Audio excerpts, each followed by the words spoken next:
अस्सलाम वालेकुम, I am Zeeshan Ejaz. SMIT tech talk episode 7 से आप सबको खुशामदीद। जैसा कि आप सब लोगों की नॉलेज में है कि हम अपने इस पॉडकास्ट सीरीज़ के थ्रू अपने एक्सपर्ट ट्रेनर्स, अपने सक्सेस स्टोरीज़ को आपके सामने प्रेजेंट करते हैं और इसके साथ ही टेक इंडस्ट्री के जितने भी एक्सपर्ट्स हैं उनको कोशिश करते हैं कि उनको बुलाएं, उनकी एक्सपर्ट ओपिनियन लें। इस वक्त करंटली मार्केट में क्या चीज़ें इन हैं उनके बारे में आपको बताएं। सो आज हमारे साथ एक अमेजिंग पर्सनैलिटी मौजूद है। जब इस कैंपस का, या अगर हम ये कहें कि SMIT का स्टार्ट हुआ, हज़रत अल्लामा बशीर फ़ारूकी का ख्वाब जब शर्मिंदा ताबीर हुआ, तो उस वक्त SMIT बैच 1 में इनरोल हुए थे। आज क्या कर रहे हैं, कितने लोगों की लाइफ चेंज कर चुके हैं। बल्कि एक और चीज़ मैं कहूँगा, इस वक्त हमारे जितने भी सीनियर ट्रेनर्स इस वक्त SMIT को लीड कर रहे हैं web and app development courses के, उन सब के भी ट्रेनर हैं आप। सर इसाक बुजानी है आप। अस्सलाम वालेकुम सर, कैसे हैं आप? सलाम, थैंक यू। कैसा रहा सर आपकी पूरी जर्नी? अच्छा, एक और चीज़, थैंक यू सो मच, आपने हमें टाइम दिया बड़ी मुश्किल से, उसके लिए भी तहे दिल से आपका शुक्रगुजार हूँ। अच्छा सर, सबसे पहले ना मैं चाहूँगा कि आप स्टूडेंट्स को ना अपना इंट्रोडक्शन दें ब्रीफ, और बताएं कि आपकी क्या जर्नी रही है यहाँ तक।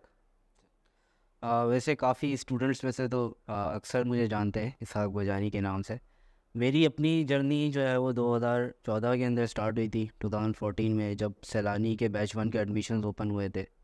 अच्छा, मैं वैसे लोअर मिडिल क्लास घराने से ताल्लुक़ रखता था।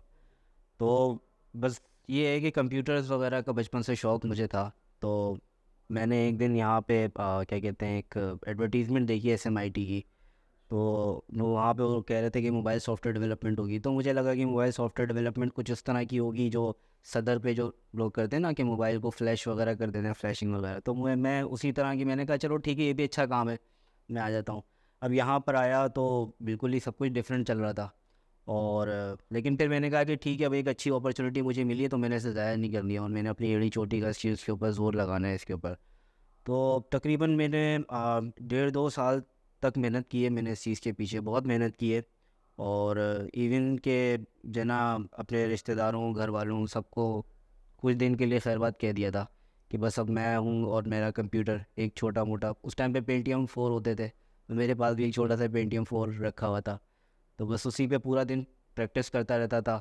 और इवेंचुअली जो है वो इसी SMIT के अंदर जो है वो जावास्क्रिप्ट का जब टेस्ट हुआ तो उसमें मेरे बहुत अच्छे नंबर से, तो मुझे SMIT की तरफ से ये ऑफ़र हुई कि हमारा बैच 2 अब स्टार्ट होने वाला है, आप उसको पढ़ाएं। मैं खैर अपने आप को इतना काबिल तो नहीं समझता था कि मैं पढ़ाऊँ, लेकिन उस टाइम पे जॉब की नीड मुझे भी थी, और मैंने कहा चलें ठीक है, फिर स्टार्ट करते हैं उसको कंटिन्यू करना। लेकिन ये है कि उसका रिस्पॉन्स फिर इतना अच्छा रहा, स्टूडेंट्स से जो है वो पसंद किया बहुत ज़्यादा। मेरा टीचिंग में लोग कहते हैं कि यूनिक है, थोड़ा सा डिफरेंट है बाकी लोगों से, तो उनको थोड़ा अच्छा लगता है, पसंद आता है।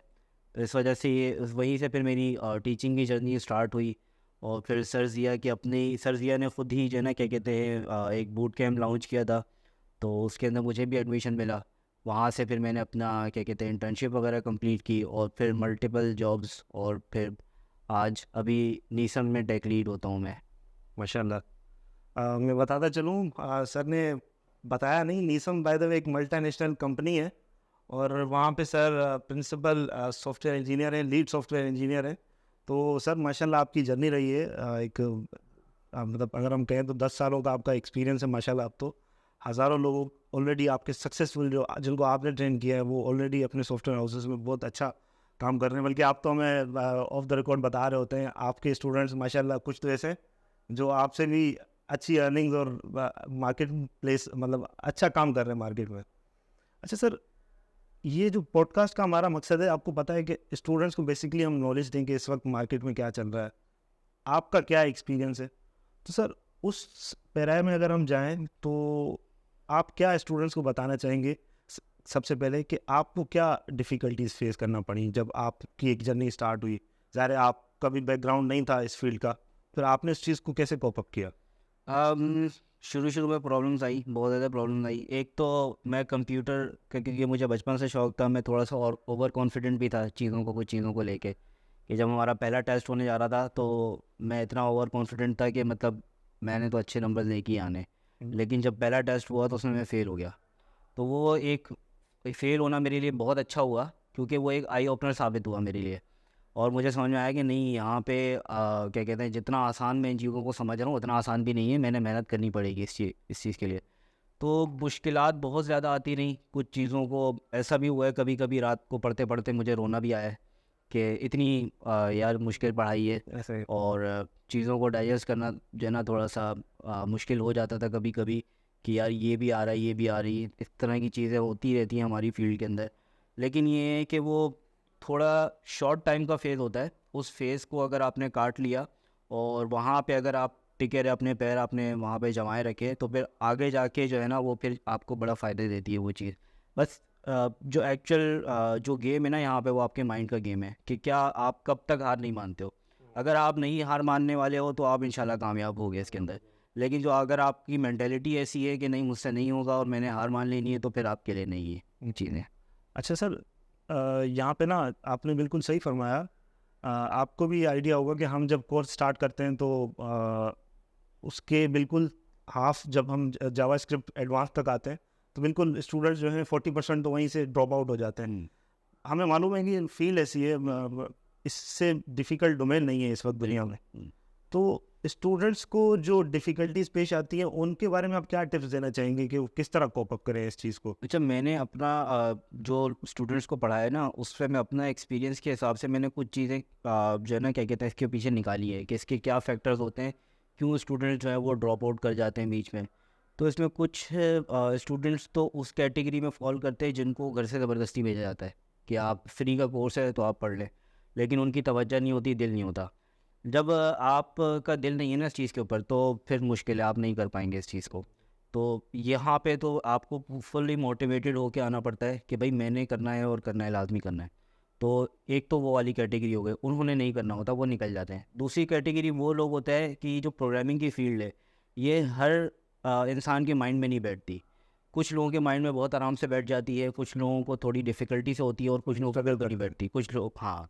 तो मैं तो खैर तीसरी वाली कैटेगरी तो मैं समझता हूँ कि बस वो हार मान लेते हैं अपनी, तो इस वजह से वो नहीं कर पाते। लेकिन अगर अगर वो भी इसके पीछे पड़े रहेंगे, डिफ़िकल्टीज़ उनको भी आती हैं और बाकी लोगों को भी आती है, लेकिन अगर वो लगे रहेंगे इस चीज़ के पीछे तो वो भी कर सकते हैं। अच्छा, इसके अलावा मैं कुछ चीज़ें, एक तो ये ना हमारे यहाँ हमारी एक मेंटालिटी, पाकिस्तानी मेंटालिटी कुछ इस तरह की बनी हुई है कि हम किसी भी चीज़ को ना एक तरफ से कम्प्लीटली फोकस्ड होकर कोई काम नहीं करते। बहुत कम लोग हैं ऐसे जो वाकई में अगर किसी चीज़ के पीछे जुट जाते हैं, लग जाते हैं उसके पीछे, तो वो फिर दिन रात उसके पीछे एक कर रहे होते हैं। ये फील्ड उन्हीं लोगों के लिए। जो लोग ये समझते हैं कि नहीं, मैं अपनी पुरानी वाली जो मेरी लाइफ थी मैं उसी लाइफ को कंटिन्यू रखूँगा, मैं 3 घंटे 4 घंटे अपने दोस्तों में भी बैठूँगा, मैंने घर में जो है वो गेम्स वगैरह भी खेलने, मैंने क्रिकेट मैच भी खेलना है, आपके लिए फिर ये फील्ड नहीं बनी। बेसिकली जो कंफर्ट जोन में रहना चाहते हैं तो वो आपको अपना कुछ टाइम के लिए, जब तक एटलीस्ट आप लर्निंग कर रहे हो, उस टाइम के लिए आपको अपना जो स्केड्यूल है ना वो अपना बदलना पड़ता है। मैंने जब ये कर रहा था, मैं क्रिकेट का बड़ा शौकीन हूँ और मैंने 4 साल तक क्रिकेट के बैट को हाथ नहीं लगाया जब मैं पढ़ रहा था यहाँ पे, क्योंकि मुझे समझ में आ गया था कि जब मैं पहली बार फेल हुआ था टेस्ट में, कि यार यहाँ अगर पढ़ना है और कुछ बन के अगर निकलना है ना, तो मैंने बाकी सारी अपनी एक्टिविटीज़ को किल करना पड़ेगा। और ऐसा ही किया। फिर मैंने रात को 3-3 4-4 बजे तक जाके मैं पढ़ता था। मैं बड़ा अपने आप को समझता हूँ कि मैं कुन ज़हन आदमी हूँ, मेरे ज़हन में चीज़ें आराम से नहीं घुसती, तो मुझे ज़्यादा मेहनत करनी पड़ी। लेकिन बहुत से ऐसे लोग होंगे जो मुझे अभी सुन रहे हैं, जो बड़े शार्प माइंडेड भी होंगे, उनको इतनी मेहनत नहीं करनी पड़ेगी यहाँ पे। लेकिन ये है कि अगर आप शार्प माइंडेड नहीं भी हो, तो मेरा ख्याल है कि आप कर सकते हो फिर भी। लेकिन बस प्रॉब्लम आ जाती है कि क्या आप सेक्रीफाइस करने के लिए तैयार हो कुछ हासिल करने के लिए, बस सीन यहाँ पे वो है। अच्छा सर, एक और चीज़, आपको पता है, ज़ाहिर है आप इस फील्ड में आप सॉफ्टवेयर डेवलप करते हैं, ये बड़ी इवॉल्विंग फील्ड है। यहाँ पे डेली बेसिस पर नए नए अपडेट्स आ रहे होते हैं। तो वो स्टूडेंट्स को आप क्या कहना चाहेंगे? अगर कोई डेवलपर बन भी गया है फॉर एग्जांपल, तो उसको अप टू डेट कैसे रहना चाहिए? या फॉर एग्जांपल जैसे अभी हम कोर्स करवा रहे हैं, तो मिडल ऑफ द कोर्स एक नई चीज़ आई है नेक्स्ट.जेएस, उसको हम कोशिश करेंगे इम्प्लीमेंट करें, लोगों को समझाएं कि वो इसको इम्प्लीमेंट करवाएं। तो उसके बारे में क्या कहना चाहेंगे? अच्छा, SMIT के स्टूडेंट्स को तो हम पहले से इस चीज़ के ऊपर ट्रेन कर देते हैं। हम उनको बताते हैं कि देखो, ये जो टेक्नोलॉजी आप यहाँ पे पढ़ रहे हो ना, ज़रूरी नहीं है कि आज से 2 साल या 3 साल के बाद भी ये टेक्नोलॉजी चल रही हो। उस टाइम पे हो सकता है कोई नई टेक्नोलॉजी आएगी, और हम उनको तरीके भी बता देते हैं कि नई टेक्नोलॉजी किस तरह से पढ़नी है। जब भी कोई नई टेक्नोलॉजी मार्केट में आती है, आपको सोशल मीडिया वगैरह के थ्रू या क्लाइंट के ऊपर उसकी जॉब ज़्यादा आने लगती हैं, आपको पता चल जाता है कि अच्छा अब जो हमारी इंडस्ट्री का जो पैराडाइम है वो अब इस तरफ शिफ्ट हो रहा है। तो आप उसी वक्त से उसको पढ़ना शुरू कर दो, उसको देखना शुरू कर दें उस चीज़ के ऊपर। ये तो हर किसी, अच्छा ये हमारी फील्ड के अंदर नहीं है सिर्फ, आप फॉर एग्जांपल कोई कारपेंटर देख लें या कोई फर्नीचर बनाने वाला देख लें, कोई फर्नीचर की शॉप है जिसकी वो फर्नीचर सेल करता है। अभी फॉर एग्जांपल वो लकड़ी के फर्नीचर है, वो लकड़ी के फर्नीचर के ऊपर कोई डिज़ाइन, स्पेसिफिक डिज़ाइन वो बनाता है। मार्केट में कोई नया डिज़ाइन आया है, अगर वो उस डिज़ाइन को बनाना ना सीखे तो क्या होगा, उसकी सेल्स गिरेंगी ना। बिल्कुल एग्जैक्ट। ठीक है, तो बस यही चीज़ यहाँ पे भी होती है। जैसे जैसे चीज़ें इवॉल्व करती है टेक्नोलॉजी के अंदर, नई नई चीज़ें आती रहती हैं, हम हर गुजरते हुए दिन के साथ साथ बेहतरी की तरफ जा रहे होते हैं ना। टेक्नोलॉजी भी इसी तरीके से बढ़ती जा रही है, आगे बढ़ती जा रही है, तो हमें भी नई टेक्नोलॉजी सीखनी पड़ती है उसके अंदर। तो अभी जैसे मैंने जब स्टार्ट किया था तो उस टाइम पे एंगुलर JS थी, मैंने SMIT में एंगुलर JS की थी, एंगुलर 1। फिर उसके बाद फिर एंगुलर वालों ने की जो टीम थी उन्होंने पूरे एंगुलर को ही चेंज कर दिया एंगुलर 2 के अंदर, और वो उन्होंने पूरा स्ट्रक्चर वगैरह सारी चीज़ें उसकी चेंज की, तो हमने एंगुलर 2 सीखनी पड़ी। तो मैंने खुद एंगुलर 2 एंगुलर 2 सीखी थी। उसके बाद तो पता चला कि अब तो रिएक्ट आ रही है मार्केट में, फिर रिएक्ट को सीखना था तो फिर रिएक्ट सीखी इसी तरीके से, और ये सारी चीज़ें खुद से सीखी। आपको 3-4 चीज़ें मैं बता दूंगा जिसके ज़रिए आप सीख सकते हैं। यूट्यूब है, ठीक है, जो कि बड़ी बड़ी अच्छी चीज़ है। आपको कोई भी नई टेक्नोलॉजी है ना, आपको उस पर ईजी ट्यूटोरियल्स बना के लोग उसके ऊपर डाल देते हैं। बस ये है कि थोड़ा सा एक लैंग्वेज बैरियर हमारे लोगों के लिए होता है, क्योंकि वो इंग्लिश में पहले आ जाती हैं वो वीडियो इस तरह की। तो आपको इंग्लिश के अंदर तो अच्छी कमांड आपके पास होनी चाहिए, एटलीस्ट ऐसी होनी चाहिए कि आप सुन के तो चीज़ें समझ सकें कि आगे जो है ना क्या बात हो रही है। उसके बाद फिर आपके पास जो है वो एक्चुअल डॉक्यूमेंटेशन होती है। ये हम अपने स्टूडेंट्स के अंदर लाजमी आदत डलवाते हैं। आदत के ऊपर बात होती है कि आप एक्चुअली एक डॉक्यूमेंट देख के उसको पढ़ सकते हैं कि नहीं पढ़ सकते। उस डॉक्यूमेंट के अंदर तमाम चीज़ें होती हैं और डिटेल के अंदर चीज़ों को समझाया हुआ होता है। बस होता है कि हमारे यहाँ क्योंकि बचपन से जैसे बुक्स वगैरह पढ़ने की आदत नहीं डाली जाती, तो इसी वजह से डॉक्यूमेंटेशन पढ़ते हुए भी हमें नींद आने लगती है। तो ये एक प्रॉब्लम होती है। ये दो चीज़ें ऐसी हैं, इनको अगर आप टैकल कर लेंगे तो आप किसी भी टेक्नोलॉजी के अंदर पीछे नहीं रहेंगे। कोई भी नई टेक्नोलॉजी आती है, आप उसकी डॉक्यूमेंटेशन पढ़ें, ट्यूटोरियल वीडियोस देखें उसकी, और काम स्टार्ट कर दें उसके ऊपर। बिल्कुल। अच्छा सर, एक और चीज़ कॉमन इशू है, मैं हमारे जितने ट्रेनर्स आते हैं, इससे पहले गौस भाई आए, उन्हें आए, तो उनसे भी मैंने क्वेश्चन किया और मैं लाजमी करता हूँ। मैं समझता हूँ कि ज़रूरी है, स्टूडेंट्स को पता होना चाहिए इस चीज़ का, कि स्टूडेंट्स जब हमारे पास से ग्रेजुएट होता है तो अक्सर मैंने ये चीज़ देखी है, खुद एक्सपीरियंस की है, कि स्टूडेंट्स बहुत लोएस्ट कॉस्ट पर काम कर रहे होते हैं। तो उन स्टूडेंट्स को आप क्या कहना चाहेंगे, उनकी क्या अप्रोच होनी चाहिए बेसिकली? मेरे ख्याल से अगर स्टार्टिंग ऑफ द करियर अगर आपको कोई लर्निंग दे रहा है लेकिन आपको पैसे कम दे रहा है, तो आप थोड़ी सी कुर्बानी दे दें उस चीज़ के ऊपर। 3 महीने, 4 महीने, 6 महीने की कुर्बानी, लेकिन आप कॉन्ट्रैक्ट साइन ना करें। अगर आप किसी से 3 साल 4 साल का कॉन्ट्रैक्ट साइन करके बैठ गई हैं, अगर 1 साल का भी कॉन्ट्रैक्ट, मैं मना करूँगा आपको, कॉन्ट्रैक्ट साइन आपने किसी के साथ भी नहीं करना। ये पाकिस्तान के लॉ के हिसाब से भी लीगल है। कोई आपसे इस तरह का कॉन्ट्रैक्ट साइन नहीं करवा सकता, आपको बाउंड करके नहीं रख सकता ज़बरदस्ती एक जगह के ऊपर। ठीक है, जब तक आपकी मर्ज़ी होगी आप जहाँ चाहेंगे वहाँ पे काम करेंगे, जब आपकी मर्ज़ी नहीं है आप वहाँ से छोड़ सकते हैं। अगर कोई आपसे कॉन्ट्रैक्ट साइन का कहता है तो आप उसे अल्लाह हाफ़िज़ करें और कहें सर पे मिलेंगे, इस तरह करके उसके पास से चले जाए। आपको बहुत अच्छी अपॉर्चुनिटीज़ कहीं और भी मिल जाएंगी। अगर कोई पैसे कम देता है, आपसे कोई कॉन्ट्रैक्ट साइन नहीं करवा रहा है इस तरह का, तो कोई प्रॉब्लम नहीं है इस तरह की। इस चीज़ के ऊपर आप जो है ना क्या कहते हैं उसके ऊपर कंटिन्यू करें, कुछ दिन उसके ऊपर लर्निंग करें। उस चीज़ के ऊपर आप लर्निंग करेंगे, आपको चीज़ें खुद ही समझ में आने लग जाएंगी कि हाँ यार ये इश्यूज़ आ रहे थे मेरे पास और इनको मैं इस तरीके से रिजॉल्व कर रहा हूँ। और इवेंचुअली आप जो है वो सर्च करते रहें, मार्केट के अंदर कोई अच्छी जॉब अपॉर्चुनिटी आपके लिए निकलती है तो आप उसको कैरी ऑन करें इसको। अच्छा सर, एक और चीज़ मुझे ये बताएं कि माशाल्लाह आप 10 साल से काम कर रहे हैं इस फील्ड में, तो आपका फेवरेट टूल क्या है जिसको आप ज़्यादा एडमायर करते हैं, पसंद करते हैं उस पर काम करने में? क्योंकि ये तो एक इवॉल्विंग फील्ड है ना, इसमें तो Next.js भी है, रिएक्ट भी है, मोंगो भी है, फायरबेस भी है, इस चीज़ों में अक्सर हमारी बात होती है, बहस होती है बल्कि, कि हमें क्या चीज़ इम्प्लीमेंट करनी चाहिए। तो स्टूडेंट्स के लिए भी बड़ा मेरे ख्याल से ज़रूरी क्वेश्चन है कि आप क्या प्रेफर करते हैं, हमारे ट्रेनर्स क्या प्रेफर करते हैं, स्टूडेंट्स को क्या प्रेफर करना चाहिए? अच्छा, टेक्नोलॉजिकल साइड पे ना मैं आपको एक बता दूं कि आपने किसी भी चीज़ को अपना फेवरेट नहीं बनाना। अगर आप फेवरेट बनाएंगे ना फिर आप उसी पे लगे रहेंगे, और आपने फेवरेट बना लिया और कल को उसका दौर चला गया तो किसी कोई नई चीज़ आ रही होगी और आपने क्योंकि किसी चीज़ को अपना फेवरेट बनाया हुआ है आप उसी पे लगे रहेंगे। तो मैं तो किसी भी चीज़ को फेवरेट नहीं बनाता। मैंने हाँ प्रोग्रामिंग लैंग्वेज के तौर पे जावास्क्रिप्ट को फेवरेट बनाया हुआ है कि जावास्क्रिप्ट के ऊपर कोई भी चीज़ आती है तो मैं उसको सीखूंगा। तो मैंने उसी चीज़ को फेवरेट बनाया हुआ। उसके अलावा पाइथन वगैरह भी मुझे आती है, लेकिन फेवरेट लैंग्वेज जो है जिस पे काम करना मुझे पसंद है वो जावास्क्रिप्ट ही है। लेकिन ऐसी फेवरेट नहीं है कि अगर कल को जावास्क्रिप्ट का स्कोप चला जाता है, ख़त्म हो जाता है, तो मैं किसी और लैंग्वेज के ऊपर स्विच ना कर सकूं। मैंने ये चीज़ अपने माइंड में नहीं बिठाई हुई। बाकी बात रही रिएक्ट की, फायरबेस की, ये सारी की सारी चीज़ें जावास्क्रिप्ट से ही बनी है। तो अगर मैंने जावास्क्रिप्ट को अपना फेवरेट बना लिया तो ये बाकी सारी चीज़ें मेरी फेवरेट हो गई। सर एक और चीज़ जो कि बहुत ज़रूरी है आजकल, स्टूडेंट्स जब पास आउट होते हैं, यहाँ से ग्रेजुएट होते हैं, आइदर मेल और फीमेल, तो एक और उनको कन्फ्यूजन होती है कि हमें स्टार्ट कैसे लेना है अपने करियर का। इंटर्नशिप की तरफ जाना है या फिर हमारे जो डिजिटल प्लेटफॉर्म्स हैं या फ्रीलांसिंग के जो प्लेटफॉर्म्स हैं उनकी तरफ जाना है। तो आपका क्या एक्सपीरियंस रहा है? ज़ाहिर है आप एक्सपीरियंस है, 10 साल का आपके पास एक्सपीरियंस है। आप स्टूडेंट्स को क्या बताना चाहेंगे, आइदर फ्रीलांसिंग या फिर इंटर्नशिप या फिर जॉब? मैं रिकमेंड करता हूँ अपने स्टूडेंट्स को कि एटलीस्ट तकरीबन 1 साल किसी अच्छी कंपनी के अंदर रह के काम करें।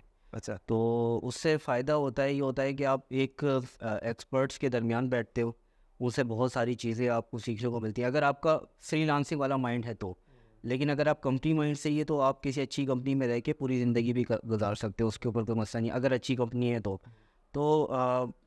कंपनी के अंदर रहने का फ़ायदा ये होता है कि अभी आप एज ए जूनियर अभी आप स्टार्ट कर रहे हो, अभी वहाँ पे सीनियर्स आपको मिलते हैं, वहाँ पे आर्किटेक्ट्स मिलते हैं और बहुत सारे मैनेजर्स आपको मिलते हैं और वो बहुत सारी चीज़ें आपको सिखाते हैं।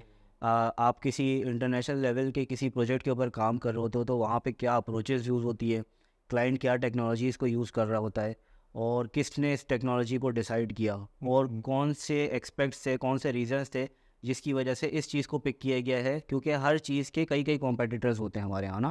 तो इससे क्यों इस चीज़ को पिक किया गया है, क्या इसके बेनिफिट्स है, क्या इसके प्रॉन्स एंड कॉन्स है, इस पर कैसे काम करते हैं, क्या चीज़ होती है। तो ये सारी चीज़ें ना बड़ा कुछ सिखाती हैं आपको। तो एटलीस्ट मैं अपने स्टूडेंट्स को ये कहता हूँ कि 1 साल तो आपने लाजमी किसी न किसी अच्छी बड़ी कंपनी के अंदर लगाना है, ठीक है। और उसके बाद फिर अब आपकी मर्ज़ी है, अब आप अगर घर पे बैठ के काम करना चाहते हैं तो घर पे बैठ के काम करें। लेकिन मैं अपने लिए ज़्यादा पसंद करता हूँ कि मैं किसी कंपनी के एनवायरनमेंट में काम करूँ, क्योंकि मैं हमेशा खुश होता हूँ कि अगर मुझसे ज़्यादा कोई सीनियर अगर रूम में बैठा हुआ है ना तो मैं ज़रूर उससे कुछ ना कुछ सीखूँगा।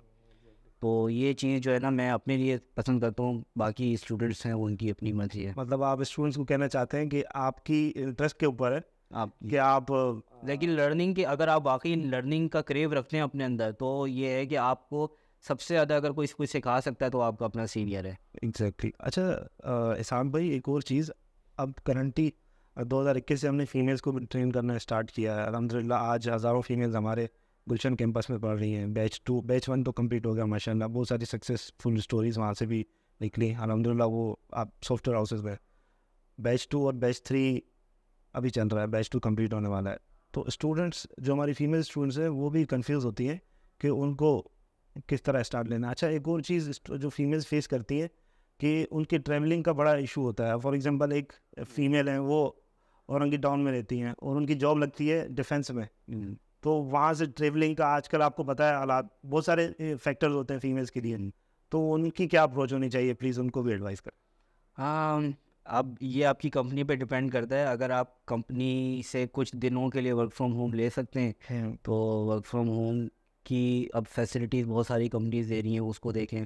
उसके अलावा अगर कोई लेकिन वर्क फ्रॉम होम पे फिर मैं वही कहूँगा बात कि उस तरह की लर्निंग नहीं होती जो ऑफिस के एनवायरनमेंट में बैठ कर आपको मिलती है।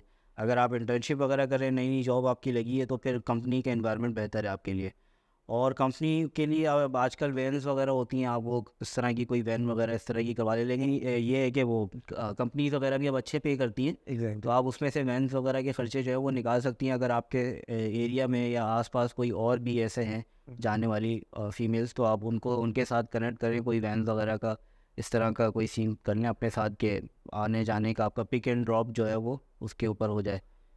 अच्छा इसाक भाई, एक और चीज़ जो आजकल बड़ी कंफ्यूजिंग है, स्टूडेंट्स को बेसिकली अट्रैक्ट भी कर रही है, वेब 3.0 और मेटावर्स की अगर हम बात करें तो आजकल मार्केट में ना बहुत सारे लोग हैं, वो बहुत सारी बातें करते हैं स्टूडेंट्स को अट्रैक्ट करने के लिए। प्राइवेट अगर हम इंस्टीट्यूट्स की बात करें तो आप प्लीज़ स्टूडेंट्स को ये बताएं कि ये अभी जैसे फॉर एग्जांपल अगर हम बात कर लें GIAIC गवर्नमेंट इनिशिएटिव की, बहुत सारे लोग अभी स्क्रैच पर हैं और उन्होंने अप्लाई किया हुआ है। जिस तरह मेरा एक्सपीरियंस रहा है, पिछले 20 दिनों से हम टेस्ट कंडक्ट कर रहे हैं, तो स्टूडेंट्स को आप क्या बताना चाहेंगे कि वो डायरेक्टली कोर्सेज कर सकते हैं या पहले उनकी अप्रोच वेब डेवलपमेंट होनी चाहिए या इनिशियल बेस होनी चाहिए? जो एक्चुअल वेब 3 है उसमें वेब तो है ना, पहले से इसके अंदर एम्बेडेड है वेब डेवलपमेंट उसके अंदर, तो वेब डेवलपमेंट तो सारी की सारी वही चलती है। बस वेब 3 के अंदर कुछ नई लेयर्स ऐड हो जाती हैं जो कि बेसिकली आपकी डिजिटल करेंसी वगैरह जो है वो सारी उसके अंदर इन्वॉल्व हो जाती है। बाकी उसके अलावा तो बाकी सारा कुछ वही है, वेब है उसके ऊपर। तो वेब तो आपको कोई भी अगर आपको वेब 3 के ऊपर लेके आ रहा है, पहले वेब डेवलपमेंट तो आपको सिखाएगा ही सिखाएगा। ये सारी चीज़ें तो उसके अंदर ऑलरेडी हैं, उसके बाद फिर आपको वो सारी चीज़ होगा। बाकी ये है कि जो दूसरे लोग करवा रहे हैं उनके बारे में मुझे ज़्यादा इतनी इन्फॉर्मेशन नहीं है कि वो किस तरह से करवा रहे हैं। हाँ, अगर कोई फ्रॉड वगैरह इस तरह का कोई है जो कर रहा है तो वो गलत कर रहा है, जाहिर सी बात है, उसके ऊपर फिर रिपोर्ट होनी चाहिए इस चीज़ को। अच्छा सर, एक और चीज़ जो इम्पोर्टेंट है, आप माशाल्लाह आज बैठे हैं, मैं चाहूँगा कि उसको भी आज एड्रेस करें कि स्टूडेंट्स आजकल इस वजह से भी कंफ्यूज हो रहे हैं कि मार्केट शिफ्ट हो रही है एआई की तरफ। तो स्टूडेंट्स अब कोशिश कर रहे हैं कि हम एआई की तरफ चले जाएं। तो ये बताएं कि क्या जब एआई का बूम आएगा अगले मतलब आने वाले 2-3 सालों में, तो क्या वेब पीछे रह जाएगा या वेब का काम खत्म हो जाएगा? अच्छा, ये कन्फ्यूजन भी ज़रा क्लियर करें ना स्टूडेंट्स। पहली बात तो ये है कि एआई का बूम आ चुका है। ओके, ठीक है, अभी आपने चैट जीपीटी जैसे टूल्स आपने देख लिए ना, इस तरह के बहुत सारे टूल्स अभी मार्केट में आ गए हैं एआई बेस्ड। तो एआई का बूम तो आ गया है। जो लोगों ने सोचा था कि आज के 10 साल के बाद एआई अचीव करेगी, वो आज एआई अचीव करके बैठेंगे। ठीक है, तो उस पर तो वो नहीं है। प्रॉब्लम ये है कि जो बहुत सारे लोग जिस चीज़ के ऊपर डरते हैं ना कि एआई हमारी जॉब्स खा जाएगी, क्या वाकई एआई जॉब खाने वाली चीज़ है? अगर आप इसके ऊपर न्यूयॉर्क टाइम्स की रिपोर्ट पढ़े ना, तो वो उन्होंने कुछ फिगर्स बताए थे, मुझे एग्जैक्ट फिगर याद नहीं है, तो वो कुछ मिलियन के उन्होंने फिगर्स बताए कि इतनी जॉब्स होंगी जो एआई खा जाएगी, और उससे कहीं ज़्यादा जॉब्स एआई क्रिएट करेगी, उन्होंने ये भी बताया साथ में। तो बेसिकली वो जॉब किसके लिए क्रिएट करेगी और जॉब किसकी खा जाएगी, ये सोचने वाली बात है। तो वहीं पे उन्होंने उसी के बात का जवाब भी दिया कि एआई उन लोगों की जॉब खाएगी जो आज तक पुराने तरीके इस्तेमाल करते आ रहे हैं, जो सब कुछ अभी तक हाथ से सारे काम कर रहे हैं, मैनुअल काम कर रहे हैं। और एआई नई जॉब्स उनको क्रिएट करेगी, क्योंकि एआई के लिए अगर सबसे बुनियादी चीज़ अगर आप देखें ना, तो उसको इंस्ट्रक्टर की ज़रूरत होती है। अगर एआई के ऊपर आपको काम आता है, आपको एआई यूज़ करनी आती है, तो आपके लिए बहुत सारी जॉब्स क्रिएट होने वाली हैं। तो आप इस चीज़ से नहीं डरें कि एआई आपकी जॉब खा जाएगी। आपको एआई को यूज़ करना आना चाहिए अच्छी तरीके से। अगर आप एआई को अपने काम के अंदर इन्वॉल्व करवा लेते हैं, तो आपकी जॉब कहीं नहीं जा रही, बल्कि आपके लिए अपॉर्चुनिटीज़ और बढ़ जाएगी। क्योंकि वो काम जो आप पहले मैन्युअली अगर करते थे 1 घंटे में करते थे, तो एआई के साथ आप 20 मिनट में करेंगे। 20 मिनट में कर रहा है, बिल्कुल। चैट जीपीटी हमारे सामने एक एग्जाम्पल है, बिल्कुल लोग क्या काम आजकल कर रहे हैं। जी। अच्छा इसाक भाई, आपको ये चीज़, ये नॉलेज है, ज़ाहिर है आप 2013 से SMIT के साथ कनेक्टेड है, सेनानी के साथ आप कनेक्टेड हैं। हमारे चेयरमैन साहब का एक ख्वाब रहा है हमेशा से कि हमने पाकिस्तान का कर्जा उतारना है। तो अच्छा, उस पे अब अगर हम बात करें तो वो ये चीज़ भी कहते हैं कि हमने $100 बिलियन की इंपोर्ट्स लानी है पाकिस्तान में थ्रू IT। तो अब तक तो हम हज़ारों लोगों को ट्रेन कर चुके हैं, एक हद तक वो चीज़ पूरी होती हुई भी नज़र आ रही है। अब गवर्नर इनिशिएटिव है, वहाँ से भी लोग अर्निंग करेंगे।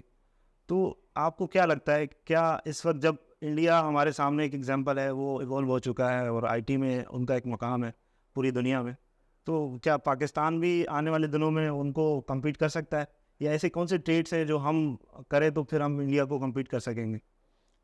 मेरे ख्याल से यहाँ पे कंपटीशन वाली बात तो हमें छोड़ देनी चाहिए। हमें सिर्फ अपनी मेहनत के ऊपर तवज्जो देनी चाहिए कि हम खुद कितनी मेहनत कर रहे हैं और क्या हम काम कर रहे हैं। अगर अपने ऊपर सिर्फ फोकस रखेंगे, दूसरे को नहीं देखेंगे कि वो क्या कर रहा है और मैंने उसके आगे निकलना है, वो करना है, तो अल्लाह हमारा मददगार है। अभी तक आप देख लें कि जब हमने इसको स्टार्ट किया था, अभी 2014 से अगर आप अभी लगा लें तो 10 साल हो गए तकरीबन 10 साल जब हमने इसको स्टार्ट किया था। लेकिन आप देखें कि हमें देखने के बाद, SMIT को देखने के बाद, कितने लोग जो है वो अब ये वाला काम इन लोगों ने स्टार्ट कर दिया है। बिल्कुल। तो अब ये जो जितनी भी हमारी ग्रोथ सॉफ्टवेयर डेवलपर्स की पाकिस्तान में बढ़ रही है ना, वो एक्सपोनेंशियली बढ़ रही है। तो हमने बहुत स्पीड के ऊपर इस चीज़ के ऊपर काम करना अब स्टार्ट कर दिया है। मेरे ख्याल से सिर्फ मुकाबले करने का नहीं सोचना चाहिए कि हम इससे ये कर लेंगे और उसको पीछे छोड़ देंगे, हम उसको वो छोड़ देंगे। अभी वाकई में इंडिया इस नो डाउट कि अभी हमसे बहुत आगे है, लेकिन अभी हम छोड़ दें उसको। अभी हम सिर्फ ये देखें, इस चीज़ की फ़िक्र करें कि हमें पाकिस्तान के हालात बेहतर करने, हमें किसी से मुकाबला नहीं करना कि वो जो है ना वो पीछे रह जाएगा और हम आगे बढ़ जाएंगे, और ऐसा नहीं करना हमने।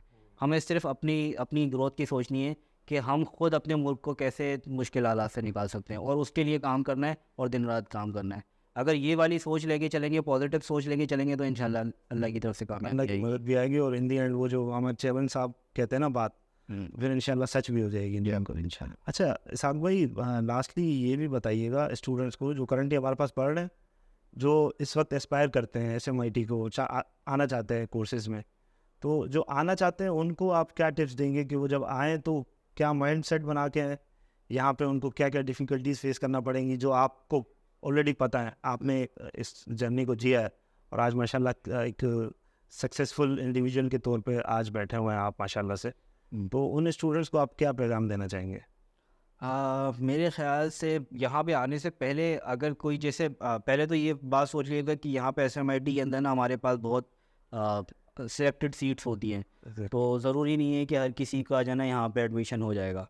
अच्छा, अगर क्या कहते हैं आपका एडमिशन हो या ना हो, एक चीज़ तो आपने जहन में रखनी है, हमारे यहाँ ना एक कल्चर बना हुआ है कि अगर कोई फिज़िकल बंदा हमारे सामने खड़ा हुआ होगा और हमें पढ़ा रहा होगा ना, हमने तभी सीखना है। ऐसा नहीं है, अब दौर चेंज हो गया, अब डिजिटली पढ़ने का दौर है। अगर आपको कोई यूट्यूब पे भी बंदा पढ़ा रहा है ना, तो वो बहुत अच्छा आपको पढ़ा सकता है, आपको पढ़ना आना चाहिए बस। एक्चुअली में अगर आप देखें, बहुत सारे यूनिवर्सिटी स्टूडेंट्स हैं जो आपको बताएंगे कि यूनिवर्सिटी के जो लेक्चर होते हैं या प्रोफेसर वहाँ पे होते हैं, वो उनकी बात उनको समझ में नहीं आती स्टूडेंट्स को। वही सब्जेक्ट वही टॉपिक वो आके घर पे यूट्यूब से पढ़ते हैं तो उनको समझ में आ जाती है वो चीज़। ये क्या चीज़ है, ये क्यों होता है इस तरह की प्रॉब्लम? बेसिकली हमने अभी तक अपने आप को इस काबिल नहीं किया, हमने एक्सेप्ट नहीं किया इस बात को कि हम डिजिटली भी पढ़ सकते हैं। अब डिजिटल पढ़ने का दौर है। अगर आपको ज़रूरी नहीं है कि आप सिर्फ इसी आश्रम में बैठे रह जाओगे कि हाँ भाई मुझे अगर किसी फना जगह पे एडमिशन मिल गया तो मैं वहाँ पे बैठ के पढ़ूंगा, ऐसा नहीं होता। अगर आपको घर पे बैठ के पढ़ने का भी मौका मिल रहा है, अगर आपके पास इंटरनेट की फैसिलिटी है, बहुत लगी हैं आप घर पे बैठ के सारी चीज़ें पढ़ सकते हैं। आपको यूट्यूब पे आप सर्च करें, आपको सारी चीज़ें वहाँ पे मिल जाएंगी। तो बस मैं ये कहूँगा कि पहले ही अपने आप की कुछ ना कुछ तैयारी करें, उस चीज़ के ऊपर वो करके आए। यहाँ पे एडमिशन मिल जाता है, वो एक प्लस पॉइंट होगा आपका। अगर आपको SMIT में एडमिशन मिल जाता है कि हाँ ठीक है आप फिजिकल क्लासेस भी ले रहे हैं, वो एक प्लस पॉइंट कंसीडर करें। लेकिन आप सिर्फ उस तक लिमिटेड ना रहें कि यहाँ पे अगर मेरे साथ अगर मेरा एडमिशन यहाँ पे नहीं होता तो मैं कुछ नहीं कर सकता या कर सकती, तो ये चीज़ उसको ना रखें। अच्छा, उसके बाद फिर अगर आपको यहाँ पे एडमिशन मिल जाता है और आप यहाँ पे आते हैं, तो मैं SMIT की लाइफ बता रहा हूँ, बड़ी टफ़ है। SMIT वाले जो है ना बड़े पीछे पड़ जाते हैं कि भाई अगर असाइनमेंट होना चाहिए तो वो भी टाइम पे हो, और क्योंकि ये फ़ीस वगैरह किसी से नहीं लेते तो डरते किसी से नहीं है, स्टूडेंट्स को फ़ौरन एलिमिनेट कर देते हैं। तो आप ये समझिएगा कि एलिमिनेशन वाली जो तलवार है वो आपके सामने ना आपके ऊपर 24 घंटे लटकी हुई है। ये चीज़ है। उसके बाद फिर आपने एटिकेट्स थोड़े से उनका ख्याल रखना होता है। आपने यहाँ पे आने हैं तो उस तरह की लाइफ नहीं गुजारनी जैसे हम पाकिस्तान में रोडों पे गुजार रहे होते हैं, जहाँ हमारा दिल चाहा वहाँ हमने थूक दिया और इस तरह की चीज़ें। हमने वो सारी चीज़ बहुत मेहनत से इस कैंपस को डिज़ाइन किया है, आपने देखा होगा। तो ये सारी चीज़ें यहाँ पे नहीं होनी चाहिए। नहीं हूँ तो बेहतर है। बाकी ये है कि टीचिंग वगैरह के इन्वायरमेंट के हवाले से वो तो मेरी गारंटी है, आपको मेरी तरफ से भी गारंटी है कि सैलानी के पास दुनिया के बेहतरीन ट्रेनर्स हैं, और इंशाल्लाह टीचिंग के हवाले से आपको कभी कोई कंप्लेन यहाँ पे नहीं आने वाली। Thank you so much sir. अच्छा, मैं फिर ये भी समझता हूँ कि सर ये जो एलिमिनेशन वाली जो तलवार है ना, इसी वजह से फिर स्टूडेंट्स मेहनत भी करते हैं क्योंकि हम उनके ऊपर खड़े होते हैं, और फिर इन दी एंड वो जो सक्सेस रेशो है ना, अल्हम्दुलिल्लाह वो मैंने स्टार्टिंग में कहा ना कि हज़ारों लोग माशाल्लाह जो काम कर रहे हैं खुद आके बता रहे होते हैं। हमने तो खैर हम अलमनाई सेटअप बना रहे हैं, इंशाल्लाह सारे स्टूडेंट्स को गैदर करेंगे, हमारी प्लान है। तो इंशाल्लाह वो भी एक प्लान है। बाय द वे यही एक वजह है कि स्टूडेंट्स फिर काम भी करते हैं और फिर अपनी लाइफ को चेंज भी कर रहे होते हैं। हम वो डंडे से चलने वाली कौम है ना। अच्छा, thank you so much sir, आपने टाइम दिया, आपका तहे दिल से शुक्रिया। मुझे उम्मीद है कि आप आने वाले दिनों में भी आते रहेंगे, अपनी एक्सपर्ट ओपिनियन देते रहेंगे इंशाल्लाह, और लोग आपसे सीखेंगे। जो ऑलरेडी हज़ारों लोग सीख रहे हैं, उनकी लाइफ चेंज हुई हैं। सो मैं देखने वालों को ये कहना चाहूँगा कि ये थे सर इसहाक भुजानी। इनका एक्सपर्ट ओपिनियन आपने जाना। मुझे उम्मीद है कि इन्होंने जो टिप्स दिए हैं और जो लाइफ चेंजिंग अपॉर्चुनिटीज़ के बारे में आपको बताया है, आप ज़रूर इनको इम्प्लीमेंट करेंगे। इसी पॉडकास्ट के थ्रू मैं आपको ये भी बताना चाहूँगा कि अल्हम्दुलिल्लाह अब SMIT एक्सपेंड कर रहा है। अगर हम सिर्फ कराची की बात करें तो ये बहादुराबाद कैंपस, गुलशन कैंपस, इंशाल्लाह बहुत जल्द हम अलीआबाद कैंपस लॉन्च करने जा रहे हैं, only for females. Malir Baloch पुल पे एक बेहतरीन state of the art Google head office की तर्ज का एक कैंपस बनाने जा रहे हैं जिसमें 200 प्लस स्टूडेंट्स की ऑडिटोरियम में फैसिलिटी होगी, 200 प्लस स्टूडेंट्स का इंक्यूबेशन सेंटर होगा। तो ये SMIT और सैलानी इनिशिएट कर रहा है। हम आपके साथ खड़े रहेंगे, आपके लाइफ्स को चेंज करते रहेंगे। आपका काम है कि हमें अप्रोच करना, हमें कि अपनी लाइफ्स को चेंज करना।